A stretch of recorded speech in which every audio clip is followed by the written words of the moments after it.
Dirleton is a village and parish in East Lothian, Scotland, approximately 20 miles east of Edinburgh on the A198.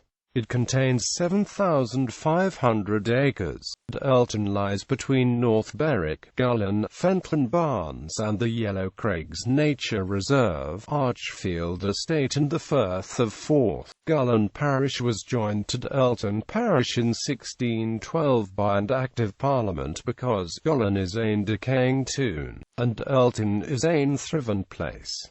Locale. Dirleton has two hotels, the Castle Inn which looks onto the village green and the Open Arms Hotel. Other visitor attractions today include the Dirleton Gallery, Archerfield Links recently built with two 18-hole golf courses and hotel. The church and manse of Dirleton stand immediately to the north of the village in a beautiful situation. The church has extensive Victorian renovations and a churchyard. It has a population of about 3,300.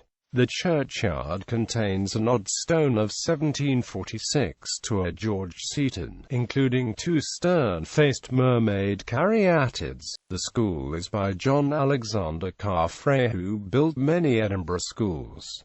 Trinitarian friars had a friary here prior to the Reformation. Castle. Dirleton is notable for Dirleton Castle, a well-preserved medieval fortress, which today belongs to historic Scotland. It is the caput of the feudal barony of Dirleton, said to be one of the oldest in Scotland. It was built in the middle of the 12th century by a branch of the Anglo-Norman family of de Vaux, a family with its origins in Rouen, Normandy, which had settled at Dirleton during the reign of King Malcolm IV. They also held the manor of Golyn and parts of the lands of Fenton. In 1225 it is described as a castellum. In 1298, when King Edward I of England invaded Scotland, no place was able to resist him except Dirleton Castle. After a resolute resistance it surrendered to forces under Anthony Beck, Bishop of Durham. It was still in English possession in 1306. When Cromwell invaded Scotland in 1650, the castle was, after a gallant defence, taken by Lambert and by him partially dismantled and reduced to its present ruinous state. The heiress of William de Vaux, Lord of Dirleton, brought the barony and estates to her husband, Sir John de Halliburton, about 1430.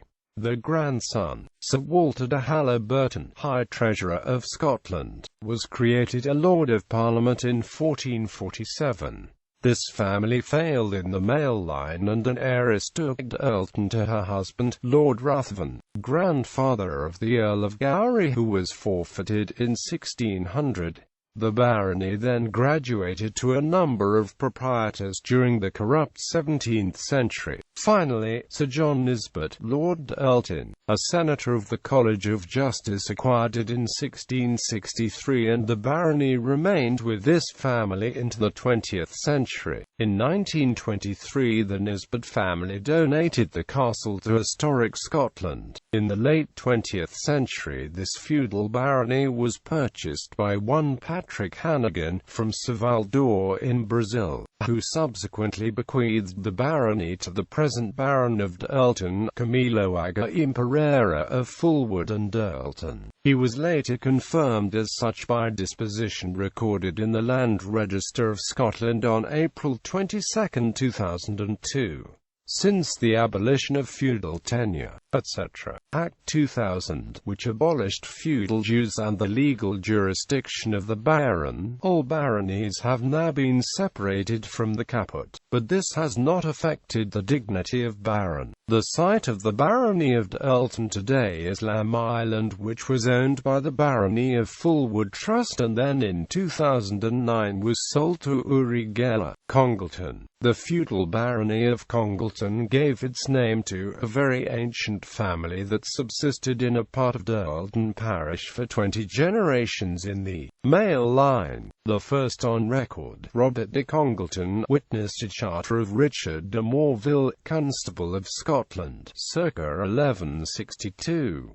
However, whether or not the family were then the lairds is called into question by the burial at North Berwick in May 1311 of Sir Robert de Laudra, where the inscription stated, "Here lies the good Robert Laudra, the great Laird of Congleton and de Base May MCCCXI. Sir John de Congleton of the Dilk appears to be in possession as Laird just a few years later, when he recorded a mortification dated December 13th, 1314. The elder branch of the family succeeded through heiresses to the estates of Hepburn of Keith, in Humby parish, and Rickett of Rickerton, in Kincardineshire. Robert Hepburn Congleton of Keith and Congleton, the 18th generation of the family, sold Congleton to his brother, who became Charles Congleton of the Dilk, and in 1702 had married Janet Lauder, daughter of Sir John Lauder, Lord Fountainhall. The son William Congleton of the Dilk, who married secondly Mary Bethune, daughter of David Bethune, 17th of Balfour, had 10 children, of whom only 3 married. The eldest son, Charles Congleton, a captain in the Royal Navy, in 1762 married Anne Elliot, daughter of Sir Gilbert Elliot, 2nd Baronet, of Minto, and the 2 sons inherited the head mother's estate of Balfour in Fife, but did not marry. A younger son, Andrew Congleton, also a captain in the Royal Navy, had a son, Charles Congleton, who died unmarried in 1827, so ending the male line. Islands.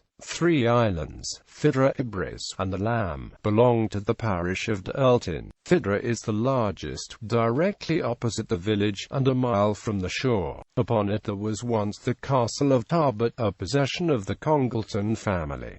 There was also here Street, Nicholas's Priory, dating from 1165, the ruins of which still exist. The monks had a ferry from the island to the mainland, from which the farm of Ferrygate takes its name. Elbottle, a Saxon word signifying the old dwelling. Elbottle is also within Dirleton parish. Near Archerfield House there was a convent of Cistercian nuns, probably in connection with the large Cistercian nunnery at North Berwick. The Lauder family held lands here also. James Lauder, a great-great-grandson of Robert Lauder of the Base, held 3 husbandlands plus 6 acres in Elbottle. His sister Alison was wife to the minister at Golyn, the Reverend Andrew McGee.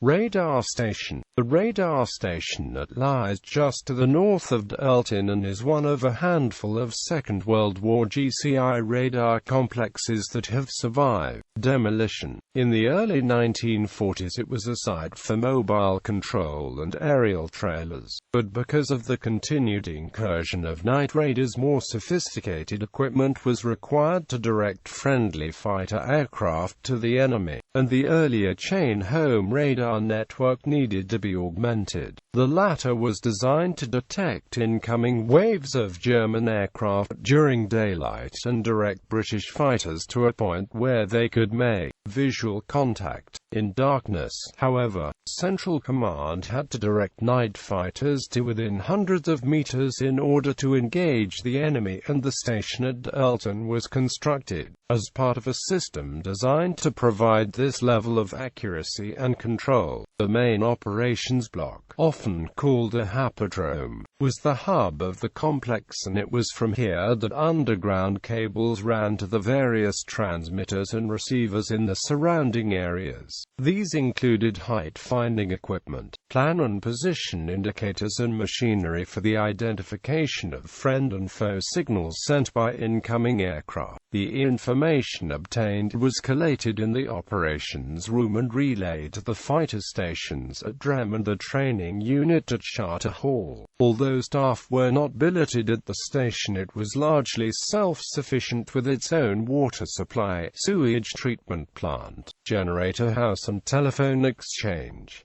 Welfare facilities included canteens, showers and restrooms. It is clear that in times of emergency the site could have carried on independently of the national grid and, with the blast doors closed and air filtration unit functioning, it could have survived all but the most direct of hits from enemy planes. In its later life it passed over many of its main functions to other centres, but it continued as a training venue until the 1950s. Prior to development of the site, a full survey was undertaken by Headland Archaeology and archived at the National Monuments Record of Scotland. It is now a private home.